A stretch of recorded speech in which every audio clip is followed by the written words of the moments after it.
right, at this time, Sister Joanne Shaffer, wife to Pastor Solomon Shaffer, the associate pastor here at God's Missionary Church here in Beavertown, she's coming to speak for us. I feel as though I can say this about her.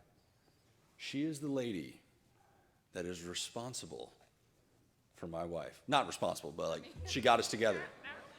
So I would just like to say a heartfelt thank you. My pleasure. If she wants to say anything more about it, she can, just as long as it's not detrimental, I guess. But then who am I to say anything? Lord bless you. Thank you. Not trying to start any rumors or anything, but I walked past Ben Smith and he smelled like mouthwash. No, just kidding. And actually, I'm being serious. Like, I forgot to check my teeth when I came up here, so I probably have like roast beef and corn up here. So, live stream, work your magic. Okay. So I feel like Dwayne in Adventures in Odyssey. Oh, and also I forgot to tell you this. I'm not a preacher. Okay? So like when we have interns here, they're supposed to like get out from behind the pulpit and use their hands, and then all the pastors are like, "Oh, great job. They're so good." You know, but I'm standing right back here, guys. I'm hiding, okay? I don't even know where I was going with that. But anyways, yes, I feel like Dwayne in Adventures in Odyssey when his band got their first concert and he said, "Dude, I got my first gig." And that's literally how I feel. I got my first gig. So, anyways, when President Malloyd asked me to speak, like, I just assumed that it would be, like, on extreme fitness and, like, oh, laughter. Thanks, guys. Anyways, but to kind of start this off, I want to explain a little bit about myself. It'll probably help you to, it'll just answer some questions that you might have by the time I get done here. When I was about, I don't even know if I was 1 year old, but my mom was in the house working and she heard like this terrible thud, actually several terrible thuds. And her little pride and joy had fallen down the stairs in a walker, and I survived. But that might explain some things. I fell down the stairs as a child, you guys, and probably hit my head. But anyways, other than that, okay. I'd like to think that I had a fairly normal childhood. I grew up in a great family. I had 3 older brothers. I had an older sister and a younger sister, and of course a mom and a dad. And my parents were really good parents. My dad was friendly. He was a hard worker. He would help anybody. My dad was he was extremely consistent. You could see him every morning at like 4:30 in the morning. He would have his devotions, and he was the type of guy, he would go to work to get the coffee pot on for the people coming in after him. Not me, no. I'm the one coming in 2 minutes before work. I'm like, get my coffee. But yeah, I didn't hear that from my dad. But my dad is the one that introduced me to coffee and to Rush Limbaugh. Woo! Okay, anyways. You're not supposed to, I'm just kidding. And my mom was and is an extremely disciplined person. She's very organized. She's like the Exhibit A homemaker. If she does something right, she wants everybody to do something right. It better be done to perfection. And my mom was very good. I was probably switched in the hospital. I didn't get that training. Anyways, but growing up, she would always remind me, like, Joanne, make sure you're praying, having your devotions. And it was kind of annoying because it was like whenever I'd pick up a Nancy Drew book, she'd be like, have you had your devotions today? I'm like, Mom, please, can I just sit down? Whatever, okay. But other than that, fairly normal. I went to public school most of my life, and I did not actually have a bad experience with that. I went to 5 Points Elementary School, and then I went to Baker Junior High, and then I went to Fairborn High School, and I don't have horror stories. Sorry, I keep forgetting I'm supposed to look around. That makes it look better. Okay, let me scan the crowd. But anyways, I didn't really have a bad experience. Kids didn't really make fun of me. I mean, maybe they did behind my back, but it wasn't like in your face. I don't exactly call it persecution when kids would be like, why do you dress the way you dress? Or why do you look the way you look? And I would just say, because I'm Amish. And they're like, are you really? I'm like, yeah, my horse and buggy's out in the parking lot. And they'd be like, oh my God. But I wasn't embarrassed for how I was. And I would tell them, no, I'm not actually Amish. But I would just like kind of joke around with them and, went with it. And by the way, if you do go to public school, guys, some of you, this is going to be the only time these kids see a real Christian. So don't be ashamed of it and make it count, okay? So my church that I grew up in was a very good church. I was raised at the Franklin Bible Methodist Church, and Dan Stetler was my pastor until I was probably 8 or 9, and then Mark Sankey was my next pastor, and I had a great experience as a child being in a loving and united family, church family. I was very tenderhearted as a little girl. From my earliest memories, I wanted to be a Christian, and I tried to be a good kid. But my main struggles in life, forevermore, were I'm ADD, okay? Okay, let me correct that. I'm actually not ADD. I'm ADD, EFG, HIJK, LMNOP. It's a little crazy. But I would bring home my report card and be praying the whole bus ride home. I'm like, oh, dear Lord, today would be a good day to come back. Please, Lord, before I give my report card to my mom and dad. And I can remember one time in general, I brought home a report card that was less than desired. And my parents gave me a lecture on being slothful. And it was intense. I mean, they did scripture verses, made me do chants. No, not really. They prayed with me. It literally lasted like 42 days and nights. And my mom said during that time, she's like, Joanne, if you would just make straight A's. She knew I always wanted a dog. And my mom's like, no animals in the house. But she goes, Joanne, I promise you, if you make straight A's, I'll buy you a puppy. She knew good and well that wasn't going to happen. And the thing is, all of my siblings were like very smart and they all made really good grades. She never promised that to any of them. So like my siblings, literally, they all were voted like most likely to be successful and lead happy lives, and I was voted most likely to drive a clown car. Anyways, I was basically just a hyperactive nutcase, and I have no idea where I'm going with any of this. Oh, Lord, help me. But my desire to serve Jesus never wavered, and I was very conscientious also as a kiddo, and probably that started around the age of 12 or 13, and I would like pray all the time. And I would pray like in stores or in church or in restaurants. You would just see me with my eyes closed and my lips moving. I'd pray in cars, especially if my mom was driving. Okay, here's a random story, guys. I gotta throw this in there. Sorry, Mom. You might want to put your prayer shawl on and weep. We went to Arby's, and they had, like, we went through the drive-thru. We ordered our food, and then we went to the one, well, most Arby's, I think, only have one window. But they had a concrete barrier next to this line, so once you were in line, you were not getting out of line. So we order our food and pull up to the window, and my mom pays for the food and leaves.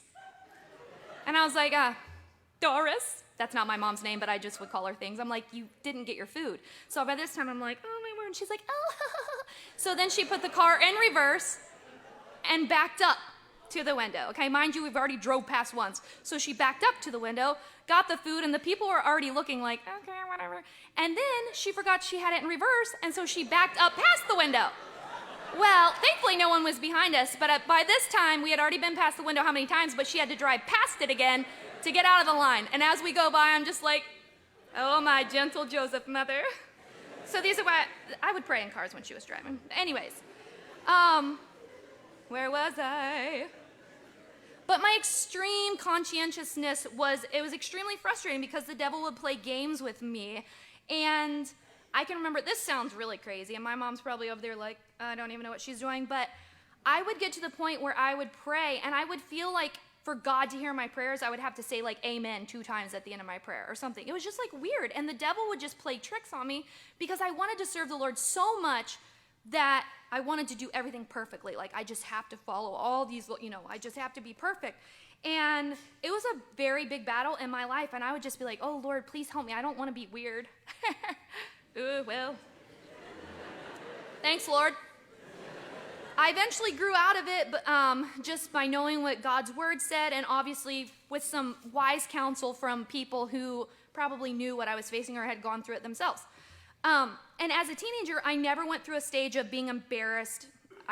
Like sometimes kids, you can be kind of embarrassed for how you were raised. Like, oh yeah, my parents make me live this way, actually. And I didn't really ever feel that way. I was proud of how I was raised because I believed in what I was living. It wasn't because my parents were making me do anything, but I would explain why I lived the way I lived and, acted the way I acted.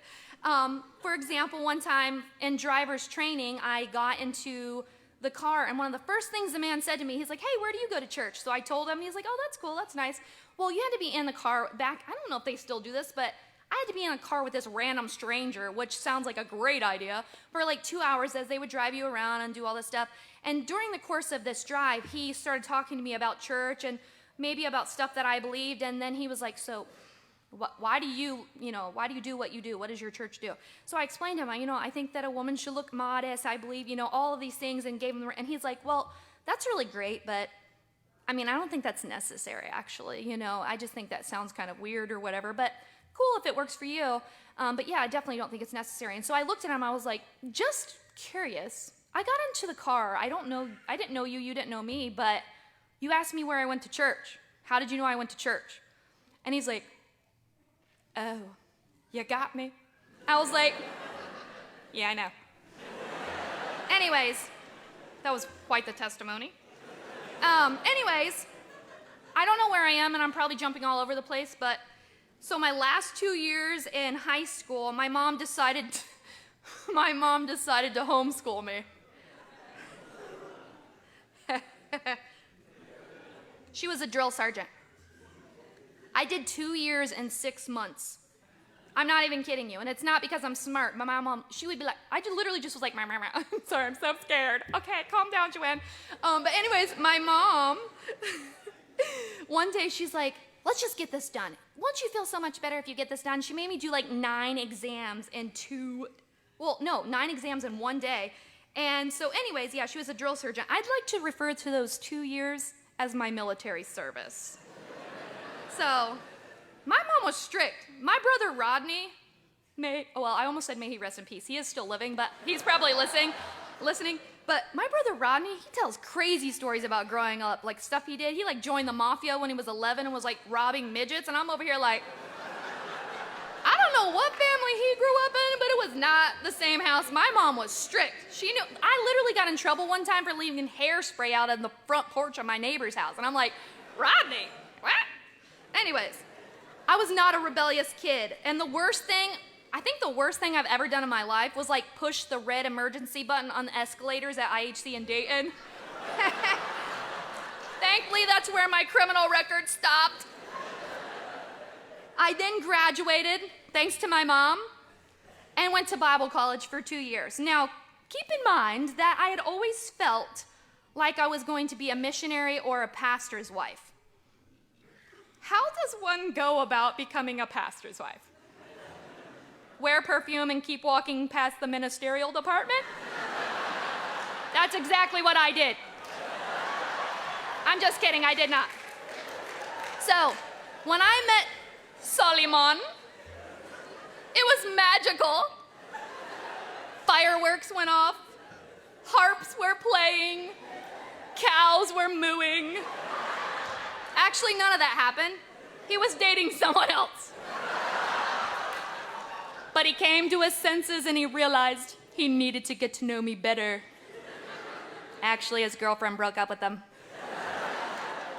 So when we started dating, we just knew we were for each other. I'm like, I kind of like you.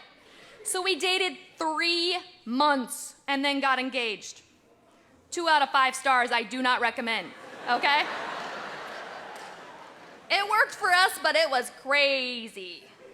So we got married on August 10th, 2007, and a year later we went and pastored our first church in Alexandria, PA, and it was called the Alexandria God's Missionary Church, and the people there were absolutely precious. And on one of our first Sundays there, Solomon had preached a message, and I was so proud of him. I'm like, I married a preacher, let me tell ya. So I wanted to congratulate him on such a good message, and I rushed out after church, and I hugged him really tight, but I also picked him up and spun him around. He was not impressed at all. In fact, he was saying through clench, he's like, put me down right now. And he told me, like, you cannot do that stuff, Joanne, okay? But see, Solomon and I have really different personalities. So he's super serious a lot of the time. He's annoyingly disciplined. And he absolutely thrives on a schedule, okay? I, however, am a free spirit. For example, I wake up in the morning, I'm like, honey, we should go skydiving today. And he'll like, how about you stay home and do the laundry? Rude. So another example is like, I crack myself up. Like I sometimes think things are good ideas and I don't quite think them through. That happens 99% of my life. Solomon was in our living room sitting in his leather recliner, and I thought to myself, I was like, hey. It'd be kind of funny. He had his feet propped up, the little handle on the side. I was like, I should go over there and tip him backwards. Just like all the way, like lift up the feet, because again, so I did. I tipped the whole thing over and he fell backwards, and then he was kind of like wedged in there and stuck. And I thought it was hilarious, but he did not. So, but we are so good for each other. He needs to lighten up, and I need to be mature and adult-like. We had our first baby in 2009. Best day ever becoming a mom, and an absolute dream come true. And then 2 months later, on July 11th, 2009, my world changed forever when we got a frantic call from my sister-in-law who had just told my mom that my brother had drowned, or they had, pulled him out of the water, and that they were trying to, bring him back, and he drowned. And so that was a horrible experience for me. It was the first time that I had ever had someone really close to me die. And a few months after that, it was probably one of the first times I had a panic attack, which I didn't realize what a panic attack was. Fast forward, and by the way, that whole year, it was just a rough year. You just like, life is good. Everything's nice, but my brother's dead. So that was a really tough year for me. And then fast forward to me having 3 babies and 1 on the way. And it was in the month of December, I started experiencing really bad headaches and just like debilitating headaches. And I would go to the doctor and they were like, you're just having a pregnancy migraine. I'm like, okay, never had a migraine before, but whatever. And I went back, I forget how many doctors I went to, maybe 5 or 6. And finally it came to the point where one night Solomon thought I was having a stroke. So he took me to the hospital and they wanted to life flight me. And long story short, they thought I had MS, and they told me you probably have MS. And so that was extremely traumatizing to me, because here I am, a young mom, I have kids, Solomon loves being a pastor, and I'm like, I just ruined his life. So when people would come into the room, I'd be like, please pray for Solomon. And he'd be like, will you please quit telling people that? They're gonna think I'm awful. I'm like, but I feel so bad.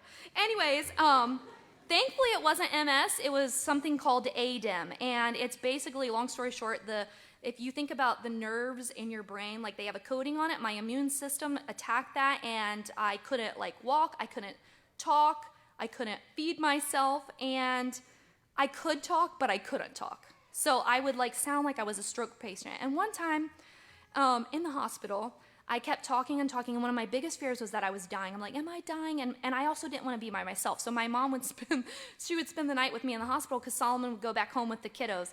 And one night I kept talking, and my mom's like, okay, Joanne, it's time to go to bed now. Time to go to sleep, sweetie. And then I kept talking, and she's like, oh, dear Jesus, just help her to shut up. And I was like, way to comfort me. But anyways, there was some positive things in that whole experience. I learned a lot. In rehab, it was awful. I mean, it was like being in a nursing home. I'm not even kidding you. They made me do fake laundry in rehab. I'm like, okay.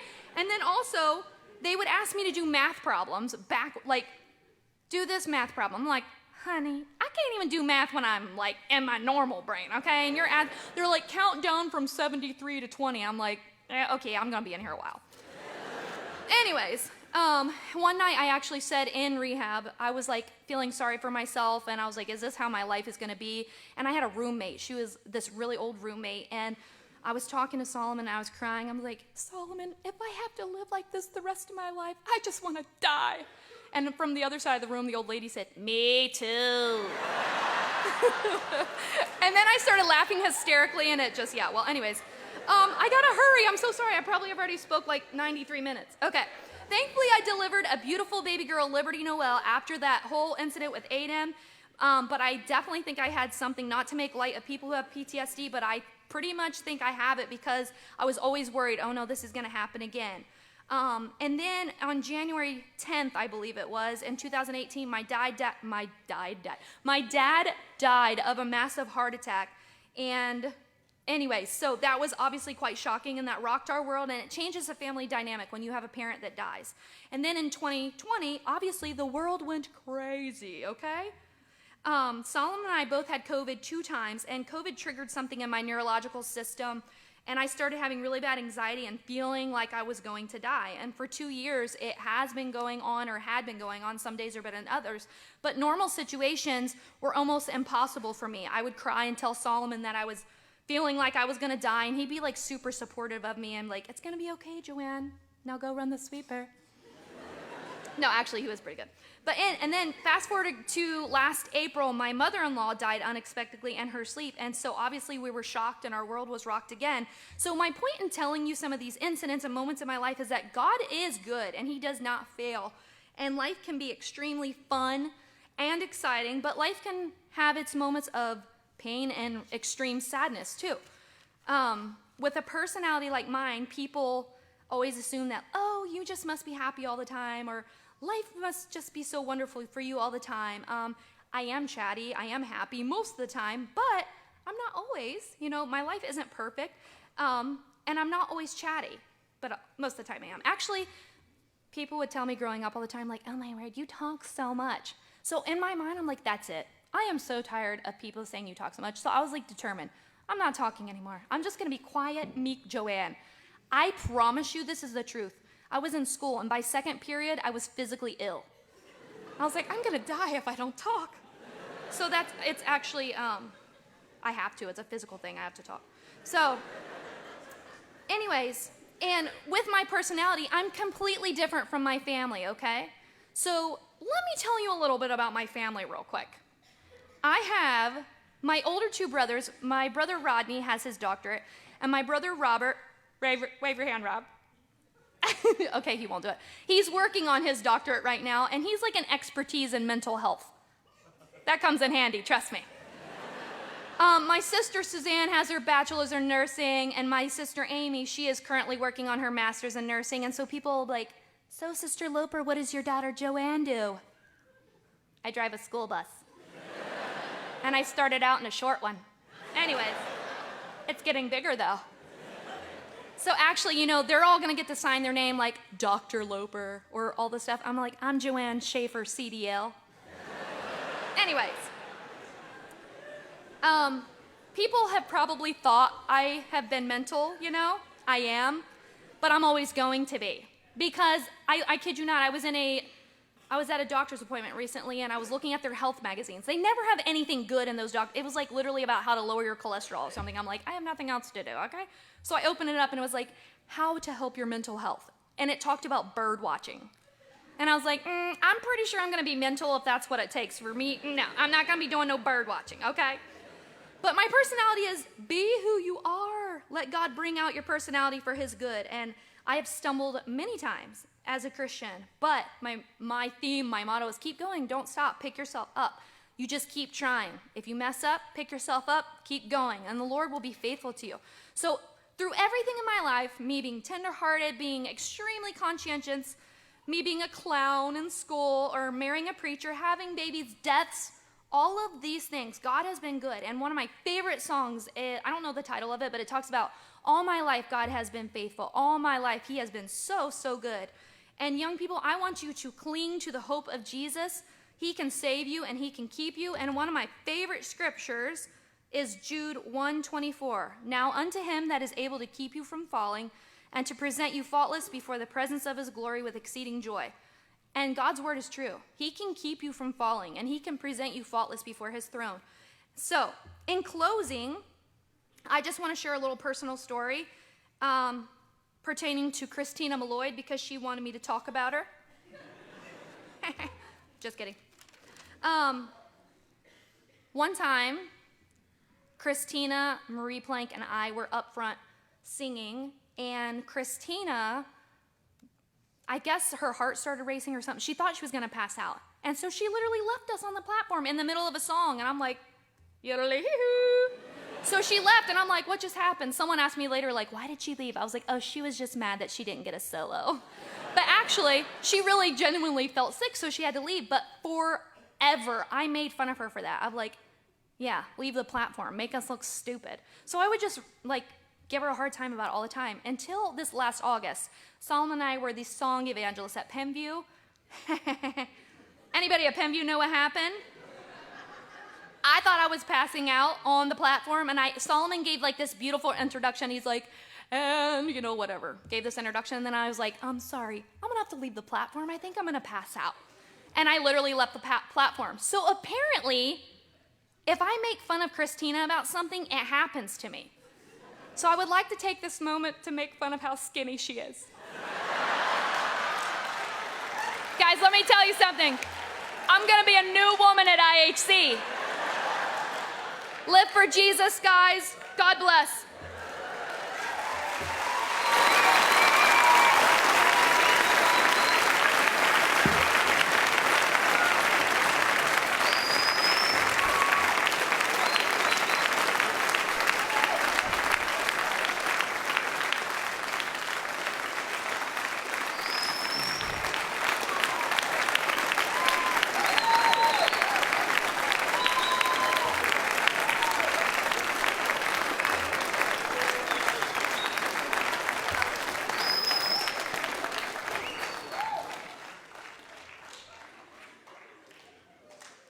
I'm trying to see what it says you're supposed to say after something like that. Okay, I'm gonna try and be serious here for a second. She jokes about how she was different from her family, she didn't feel like she fit in and all this stuff. I can promise you this though, her family's sitting right there and they're mighty proud of her, okay? Just because you may be different from your family, you feel like you don't fit in at times, God has something for you to do. And if any of us can speak half as good as that, we'll be all right. Speaking of IHC, come to Gatlinburg IHC to hear Sister Shaffer give the closing challenge this year. All right. That was good.